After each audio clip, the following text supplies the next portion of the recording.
Frères et sœurs, la paix soit avec vous.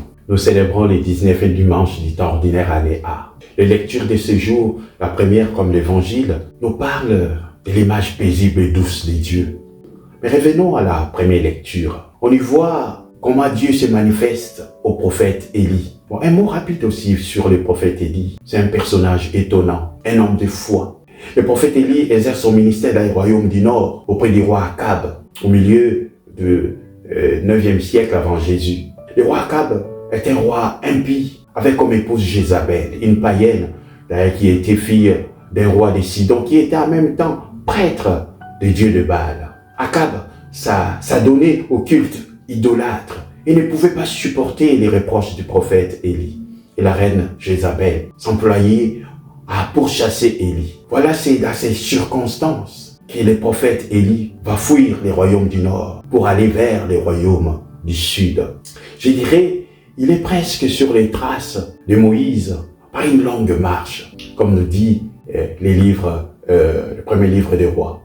Lorsque le prophète Élie fut arrivé à l'Horeb, la montagne de Dieu, il entra dans une caverne et il y passa la nuit. Frères et sœurs, on voit comment le prophète est gagné à la fois par la fatigue, le découragement, la solitude totale et s'abrite sur les lieux où Dieu s'était déjà révélé autrefois à Moïse.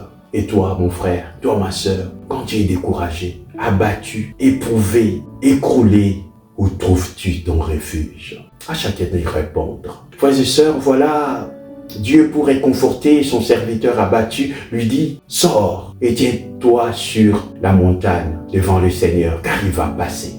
Frères et sœurs, Dieu va se manifester à son prophète, mais ce ne sera pas dans les fracas de l'orage, ni dans les éclairs, ni dans les tremblements des terres, mais curieusement, ce sera dans le murmure d'une brise légère. Frères et sœurs, précisons une chose fondamentale. L'action de Dieu dans nos vies n'est pas nécessairement spectaculaire. Bien au contraire, elle est souvent discrète, mais dans la profondeur. Et dans ces récits, on voit comment Dieu fait comprendre au prophète Élie qu'il est à l'écoute de sa prière et que c'est dans l'intimité qu'il veut lui parler. Et toi, ma sœur, toi, mon frère, quelle est ta brise légère? Là où Dieu se manifeste à Élie, où te contentes-tu encore de chercher les merveilles de Dieu dans les fracas, dans les sensationnels, dans les spectaculaires? Vous savez, frères et sœurs, c'est Dieu qui nous aime. Parfois on ne le sent pas, parfois on est incrédule. Et dans la deuxième lecture, Saint Paul, dans son épître aux Romains, crie sa détresse, je dirais même sa tristesse devant l'incrédulité et l'endurcissement d'Israël. Il dit, frère, c'est la vérité que j'ai dit dans le Christ. Je ne mens pas. Ma conscience m'a rend témoignage dans l'Esprit Saint. J'ai dans le cœur une grande tristesse, une douleur incessante. Et frères et sœurs, vous savez, Paul rappelle ensuite que ce peuple était choyé par les grâces innombrables de Dieu. Il dit, les Juifs, mes frères des races, ils sont en effet israélites. Ils ont l'adoption, la gloire, les alliances, la législation, le culte, les promesses de Dieu. Ils ont le patriarche. Et Saint Paul va renchérir, frères et sœurs, sur le privilège même suprême que ce peuple a reçu. Il dit, et c'est de leur race que le Christ est né, lui qui est au-dessus de tout, Dieu béni pour les siècles. Amen. Oui, ce peuple qui a vu les merveilles de Dieu, mais resté incrédule, c'est ce même peuple qui a crucifié le Seigneur. Mes frères et sœurs, ce Christ qui est au-dessus de tous les éléments de l'univers, se donne à nous, comme c'est lui qui nous tend toujours la main. Il vient à notre rencontre. Et l'épisode de l'évangile de ces jours nous en donne le ton. Comme j'ai dit tout à l'heure, cet épisode se passe après la multiplication des pains. Aussitôt après avoir nourri la foule dans le désert, Jésus obligea les disciples à monter dans la barque et à le précéder sur l'autre rive pendant qu'il renverrait les foules.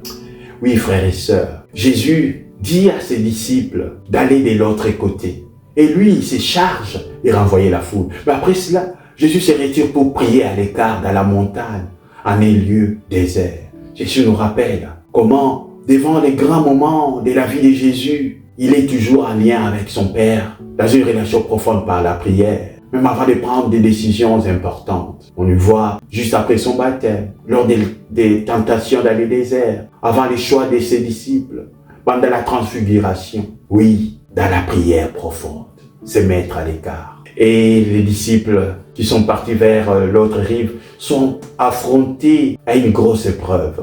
Une forte bourrasque s'est élevée. Des grosses vagues les empêchent d'atteindre l'autre rive. 2 heures passent et c'est la nuit interminable. Ils ont beau faire des efforts, être des marins expérimentés, mais la peur les étreint, la peur les gagne, les déstabilise. Vers la fin de la nuit, Jésus vint vers eux, en marchant sur la mer. En les voyant marcher sur la mer, les disciples furent bouleversés. Ils disaient, c'est un fantôme. Et la peur le fit pousser des cris.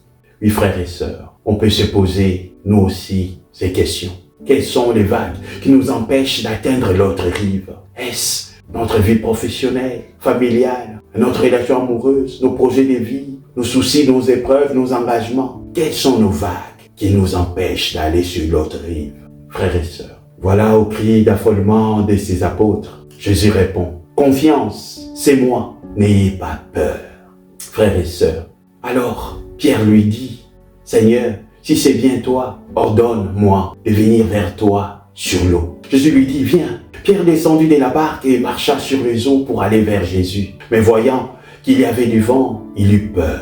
Et comme il commençait à foncer, il cria, Seigneur, sauve-moi. Aussitôt Jésus étendit la main, le saisit et lui dit, homme de peu de foi, pourquoi as-tu douté? Et quand ils furent montés dans la barque, le vent tomba. Alors ceux qui étaient dans la barque se prosternèrent devant lui et lui dirent, vraiment, tu es le Fils de Dieu.